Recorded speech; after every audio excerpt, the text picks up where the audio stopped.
Hey, so today we'll be watching The Weakest Tamer Begin a Journey to Pick Up Trash, Episode 1.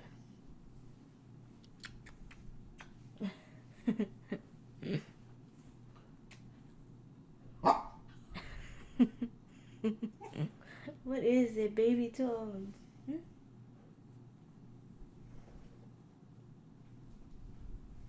And I basically pretty much only know the premise of this story. I don't really know what it's all about. What it's about in its entirety, but what I do know is that I've heard of this anime series when it came out, and recently when I went to Applebee's with my friend Dragon Slayer showed me the first few minutes of this episode. Even though I told him like, wait, I think I'm gonna react to this, so don't show me this scene. And he was like, oh no, just watch it, like so you can get more into it. And I'm like, okay. Even though beforehand I already knew more or less what it was gonna be about, which is in this society you're born with stars, and however number of stars is dependent on I guess your worth. And the main character, in very cliche fashion, does not have any stars. And as a result of that, she doesn't live a very good life due to that reason, and now she's out adventuring in the world. But besides that, I don't really know what else is gonna happen. So now having said all that, on to the episode.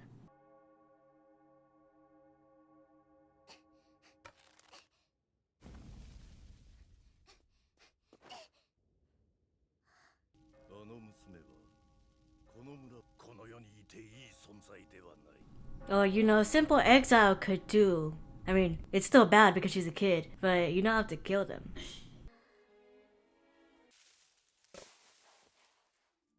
Well, she's resourceful.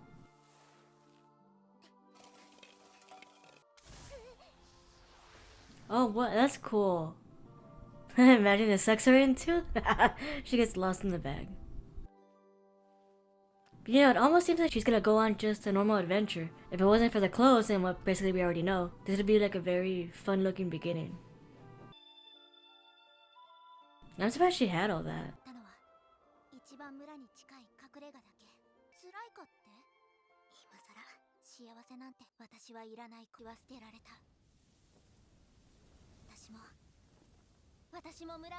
I mean, if anything, they're fortunate that she didn't decide to burn the whole village down to feel its warmth root. And although as interesting as this beginning is...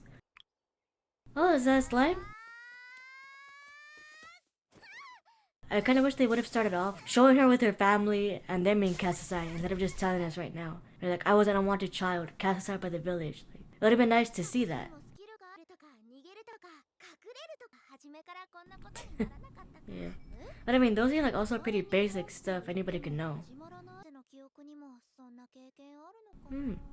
Oh, it's an isekai? Oh god, she could have gotten seriously hurt. Well, a spear is always handy. Wait, which bag is hers, or she knows that's her bag?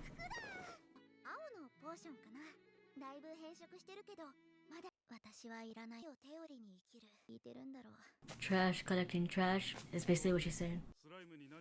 Feed the slimes. Hey, is Rimuru gonna appear? I mean, they are pretty cute. How could they miss her already? Wait, is there a bounty on her? There is! Damn, and the slimes are helping them. Okay, she's already out of the village though. What point is there in killing her?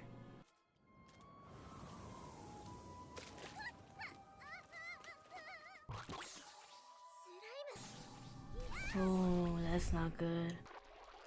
Unless they're good slimes? Oh, okay, so they're not part of the bounty hunters. I mean, the fact that she survives this... Oh, wow, okay. But wouldn't she also have broken something, technically speaking? I mean, that pull was pretty hard. And she's very lucky that she found those potions. Oh.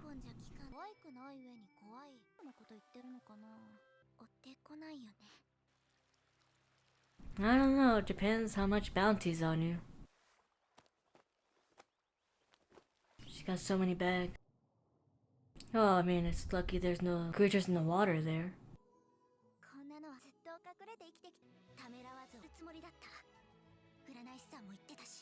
Fortune teller.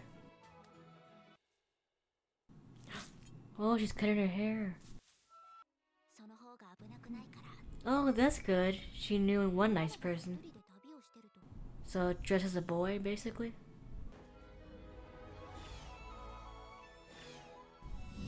Well, in a lot of ways, yeah, it is much safer to travel as a guy. Oh, I like the outfit though. Looks nice.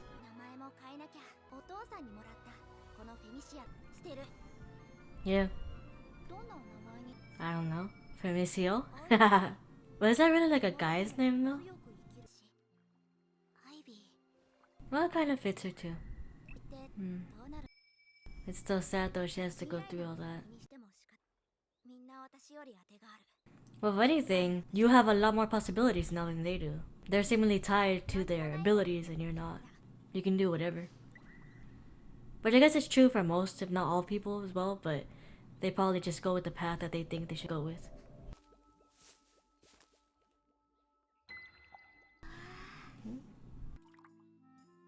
Oh, that's so cute! Now you see, you do think they're cute now.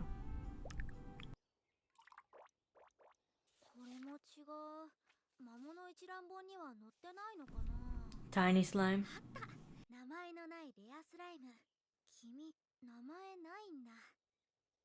Yeah, similar to her when she casts aside her name. Oh. Oh, she probably relates to them because of that. Weakest? Well, you haven't reached her potential yet. Oh no, not the widow slime. Oh, catch the slime.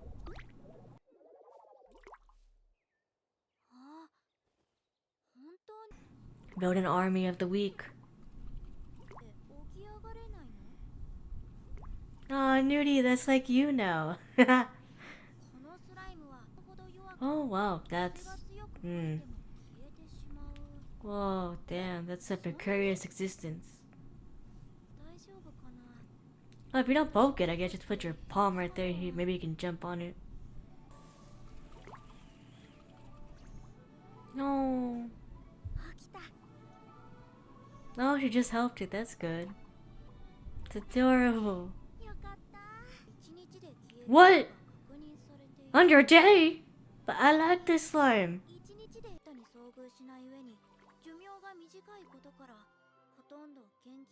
I see, that could be your thing. You could study the weakest slimes. Make him live longer. No. Well, I mean, considering what they say, he's pretty strong. Because maybe that blade of glass should have killed him. No. Oh, good. He's not dead, is he?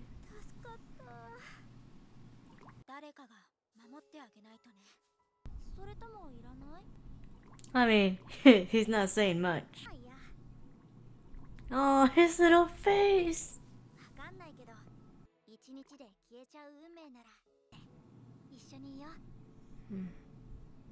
I mean, he looks much bigger than he did before. But she gave him a good life regardless.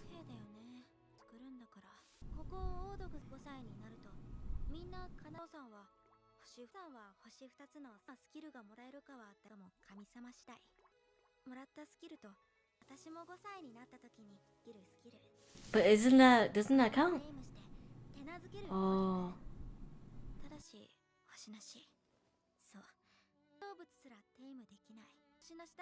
Well, won't Starless mean that you have endless possibilities?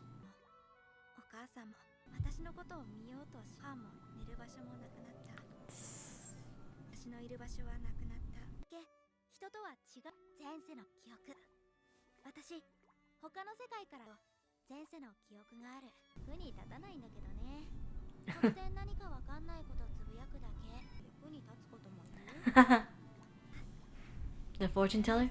Yeah.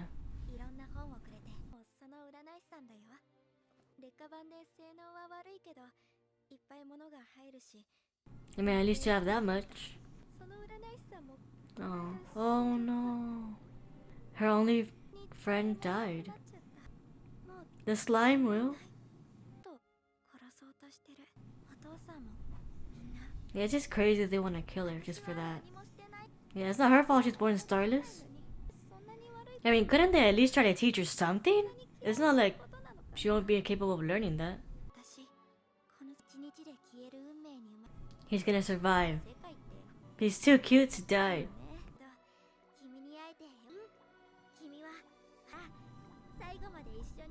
Oh no, he is dying. He's gone. Damn. But if she knew he'd die within a day. I hope he appears. I'm pretty sure he's not.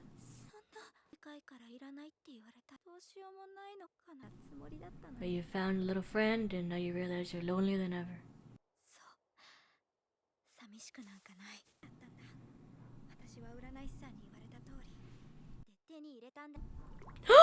He's in there! He's alive! Oh, thank the gods! And he looks bigger. Oh, he scared me. I thought he was dead. Gave her hope.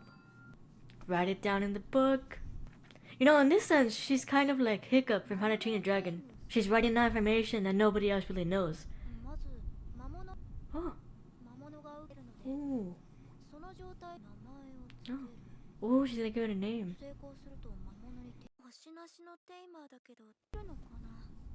Yeah, it never hurts to try.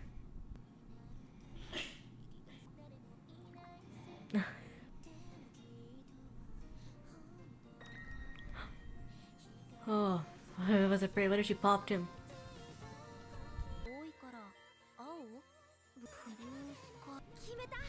Blue sky or sky? Oh, like Kingdom Hearts? Oh, she tamed him. Oh, he's happy.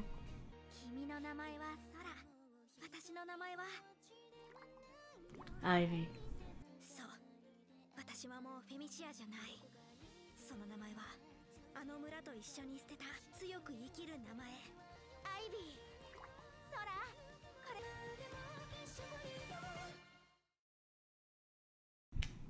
So this series started out a bit differently than what I thought. What I assumed would happen, because that's how my friend showed it to me, was that I assumed that we would see everything from the beginning. From when she's with her family, to when she finds out that she's starless, and then her family casts her aside. And while it is very typical to do it that way, in this series it started off differently. They started off with her already banished, and trying to survive each day while trying to make it towards the royal capital. The only thing I didn't like though, and I believe it's mainly because I just recently watched the live action Avatar The Last Airbender series, is the fact that she said quite a few times that she was a starless child, she was abandoned, nobody really wants her. And it's fine if she says it once or twice, but the fact that she said it more than that, it felt very much how it felt in the live action series, where it was more telling you than showing you. Which is why I had hoped that maybe we would have seen at least flashbacks, or at the very least in the very beginning, of how she got to this point. So that she wouldn't really have to state it every so often, we would already know what's going on. But aside from that, I think this episode did pretty well. It's different and also very cliche, with the fact that simply because she's different than everybody else in her village, she's apparently considered a bad omen, and one that shouldn't be left alive. Which is a cliche because it happens to quite a few characters. When they're different than everybody else, whether they not be really human or whether they not have a skill or anything, they're considered different. And a lot of the times, they are banished from their homes. But what is surprising is the fact that her parents found it really easy to just cast her aside like that. I would assume there would be some resistance to it. Cause from what I remember from that scene that my friend Dragonslayer showed me, there wasn't any resistance at all. They were just in disbelief for a bit, but then they just became really angry. And then on top of the fact that now apparently not only is the head of the village after her, her own family is after her. I'm like, that's crazy. It's one thing to consider her a bad omen. I'm not saying it's right, I'm just saying that's one thing to consider that. It's another thing to go as far as to not only banish her from the village, but then also go out and try to kill her. Like, that's a whole other level. Why waste your energy on that? Just focus on the village instead of focusing on this starless child who you cast away. You didn't want her in the village at all, so you got what you wanted. There's no point in killing her.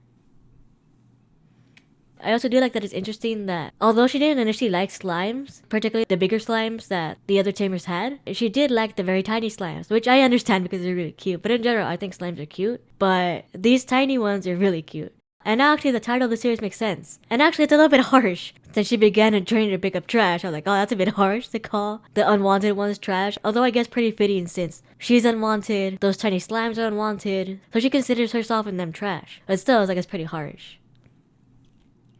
And if anything, what happened to Ivy could have very well happened to Deku in My Hero Academia, but it didn't. One, because the whole world wasn't just full of people with quirks. There were a lot of quirkless. So Deku not having a quirk didn't automatically mean that his mom didn't love him. His mom loved him regardless of that, and even tried to make him see that he was worth something even without a quirk. Even if Deku himself didn't think so.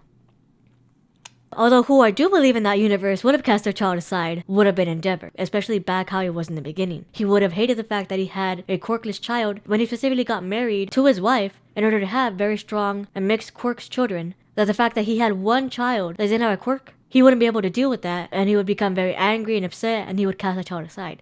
I do believe that anybody in My Hero Academia would have done that, it would have been Endeavor. And another example of a parent loving their child regardless of having an ability or not is Aang with his son Bumi from the animated series Legend of Korra. Since Aang was not only the Avatar, he was also the last airbender in the world. When he had his 3 kids and his first child was a non-bender, although we don't know if he was initially disappointed or not, he loved Bumi regardless. Although of course he did favor his youngest son Tenzin because he was the only one with the ability to airbend just like him, making him no longer be the last airbender, and making Tenzin of course become the priority because he would be the one to not only keep the air nomad's way of living alive, but also because he would be the one in charge of choosing the next avatar. So of course, he would have to focus a lot of his time on Tenzin. But just because he had to do that, it didn't mean he didn't love his other 2 children. He didn't care that they weren't just like him. He loved all of his children. So the fact that Ivy's parents found it so easy to just cast her aside is really baffling to me. Also, if you guys can't tell, I love Sora. He's just adorable, cute little slime. And they really had me believing that he was gonna be dead. And I was like, oh shit, he's dead. But also, I did think that, although sad, it would also be pretty realistic in the fact that, 1, it did say that they died within a day, and 2, this would maybe have given Ivy some hope that maybe she should have gotten on her own instead of having to rely on seeing Sora alive still, being that simply because it seems that the world doesn't want some of them in it, she can still try her hardest to live on being starless, regardless of what anybody else says. Since she did have one person in her corner, the fortune teller. So she would really start believing in herself through her own abilities and beliefs. She wouldn't be dependent on whether or not Sora lived through that day. But also, it's good because 1, I love Sora, and 2, it did give her hope, which maybe it would have taken her a much longer time to get, or maybe she would have never gotten any hope if Sora hadn't lived. So seeing that Sora still lived, past what was said he would live, it did give her new hope that maybe they're not a lost cause. Maybe they are worth something after all, even if the rest of the world doesn't think so.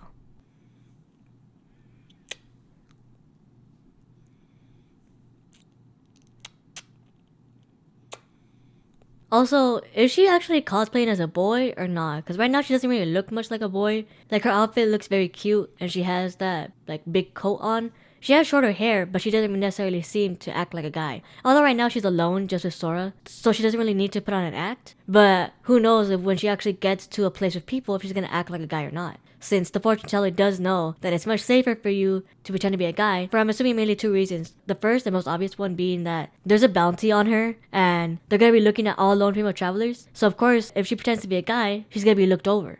That being the first reason. The second one being the fact that being a lone female out alone could be a recipe for disaster, since any bandits or evil men could go and try to attack her, simply because she's a female. So her having to pretend to be a guy would be helping her in both aspects. Now having said all that, we can't wait to see what happens in the next episode.